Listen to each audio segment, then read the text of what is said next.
دیکھنے اور سننے والوں کی خدمت میں آداب۔ جس تیزی سے پاکستان کا سیاسی منظرنامہ تبدیل ہو رہا ہے اور جس تیزی سے سندھ کے شہری سیاست میں تلاطم پیدا ہوا ہے، جیسے جیسے سندھ کی پسی ہوئی مظلوم اور محکوم عوام کو ایک امید کی کرن نظر آئی ہے، اور جیسے جیسے قائد تحریک الطاف حسین بھائی کی سیاست میں واپسی کی راہ ہموار ہو رہی ہے، ویسے ویسے جاگیردارانہ نظام کے تمام بینیفیشریز شدید بوکھلاہٹ کا شکار ہیں۔ کہیں کوئی جعلی شیر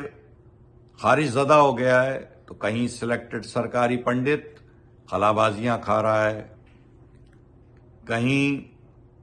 سائیں بادشاہ تجلاہٹ میں مسل دکھا رہے ہیں، تو کہیں غداران قوم سر جوڑ کے بیٹھے ہیں، کہیں کوئی مچھلی پانی سے نکل جانے کے خوف سے پھڑپھڑا رہی ہے۔ یہ تمام صورتحال اس وجہ سے ہے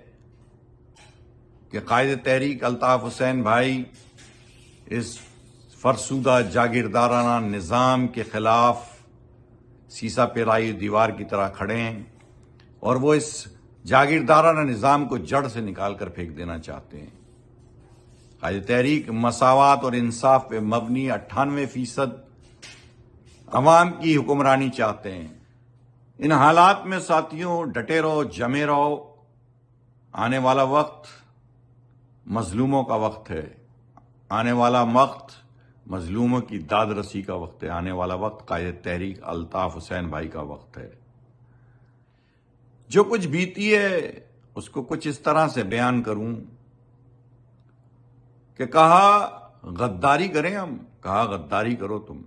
کہا عذاب کا ڈر ہے، کہا عذاب تو ہوگا، کہا الیکشن لڑیں ہم، کہا الیکشن لڑو تم، کہا بائیکاٹ کا ڈر ہے، کہا بائیکاٹ تو ہوگا، کہا سیاست کریں ہم، کہا سیاست کرو تم، کہا الطاف کا ڈر ہے، کہا الطاف تو ہوگا۔